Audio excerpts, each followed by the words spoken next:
Professor Chandrasekhar Rao, Vice President Preeta, and Director Dr. Aril, Dean of the Institute, faculty members, students who are doctors. The beauty of your aspiration and your dream is that you have chosen the most wonderful profession in this world.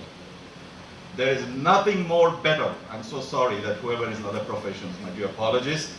There is nothing more unique, nothing more gratifying, nothing more satisfying, nothing more rewarding in your life being a physician. Truly, I say that from the bottom of my heart.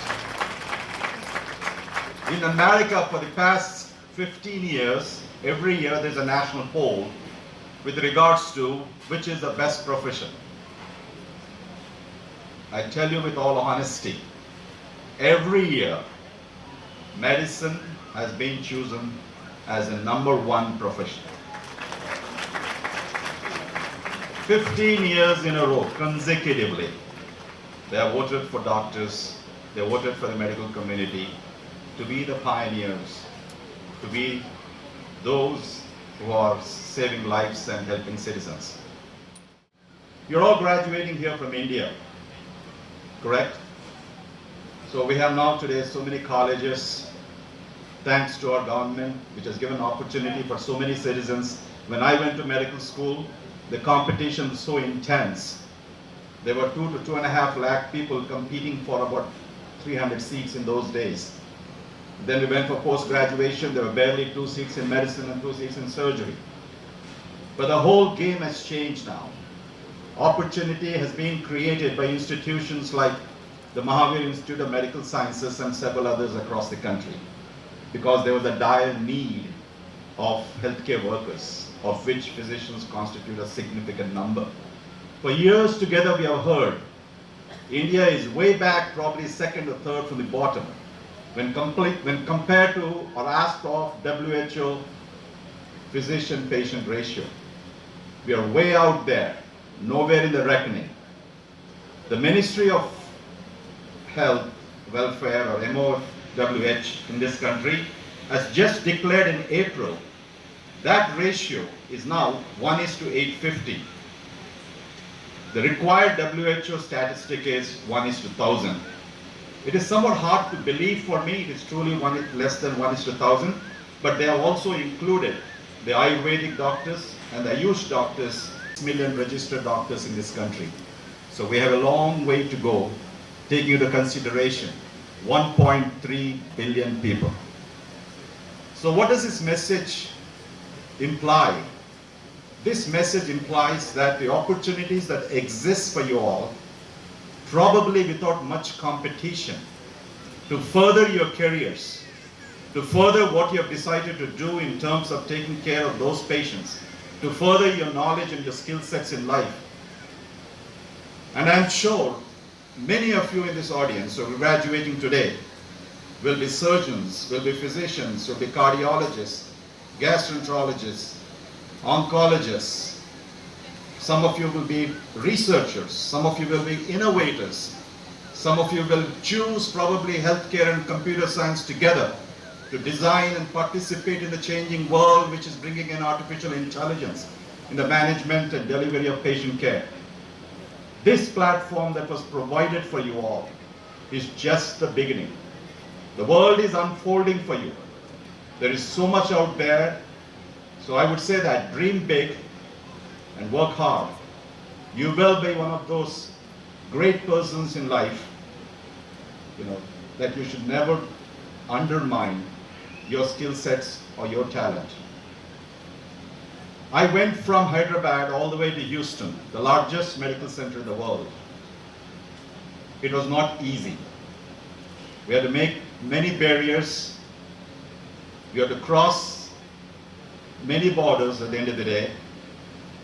And as a foreign national, we had to work many times harder than the local citizens. But nothing deterred me. My ambition was never stifled. Nothing told me ever that I could not reach what I wanted to reach. And that's how I became the 110th president of the largest medical society, first Asian in that country.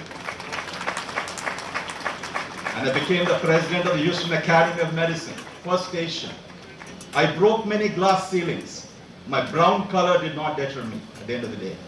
So the message is not about my pride, what I did in my life.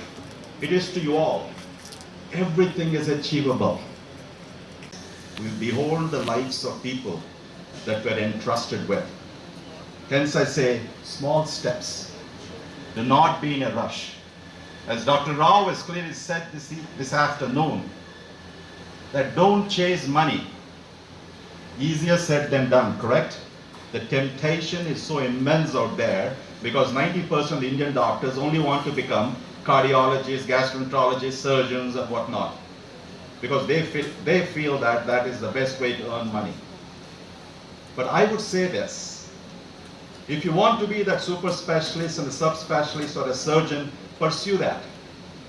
But don't pursue for the sake of this particular specialty will fetch you something more, and that is your dream and desire. When I finished my residency, Dr. Franklin McDonald is a nephrologist. He called me on the last day, and I was afraid. My last day of graduation.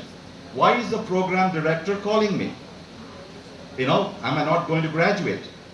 He called me in the last day, huge chambers. He was sitting in a suit, and he talks very less. And particularly, he picked me among all the residents. He said, "Guru, congratulations to you." So my heartbeat kind of settled down, and he said, "Let ever money chase you." Sorry, let never chase money, but money always chase you. And that thing rings in my ears till today. Whatever I do at the end of the day, my coming back to this country was bestowed because I was provided a medical education on scholarship, state special merit scholarship. When I became big in that country, whichever dimension the bigness was defined, I owed a moral responsibility. Can I come back and give back? Not to do a corporate hospital, but an institution. Can I change healthcare in my own dimension? Can I bring integrity to this profession? Why is that public today do not like or trust doctors at the end of the day?